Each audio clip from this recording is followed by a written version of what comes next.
So many people are struggling with depression these days.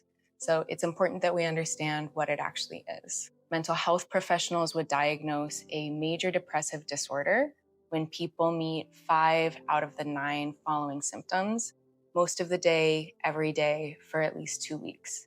And at least one of these first two symptoms: feeling down or depressed, losing interest in the things that you used to enjoy, having big changes in your appetite or your weight, having low energy or feeling constantly fatigued, either feeling restless or feeling really slowed down, either having trouble sleeping or sleeping too much, feeling worthless or guilty, having difficulty concentrating or making decisions, and having thoughts of death or wanting to harm yourself. Now, if that list hit close to home, keep listening. So the urges that tend to come along with depression are to withdraw, slow down, lay in bed, do things.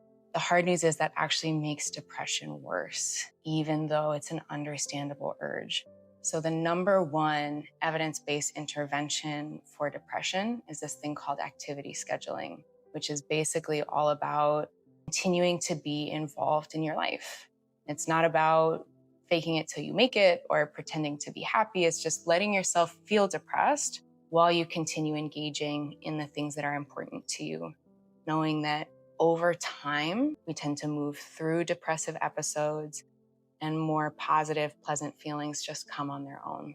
Now, another big thing is taking care of your body. And I know this part is really hard when you're feeling depressed, but things like taking care of your basic hygiene, getting outside and at least getting a little bit of light exercise, and doing your very best to eat and eat in a balanced way will really, really help you.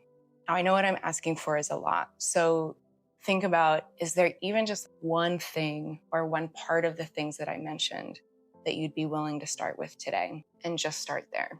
Now, it might be time to think about asking for some professional support if you just keep feeling this way, like for weeks or months, and it won't go away. Definitely, if you start withdrawing from the things that are important to you, if your family and your friends are worried about you, or if you're having thoughts about harming yourself or not wanting to be alive anymore. If that's the case, please reach out, ask for support. There are a bunch of really great evidence-based treatments for depression out there, and you can start small. Be kind and gentle with yourself, and follow us at BTheOne to learn more about depression and how to take care of yourself.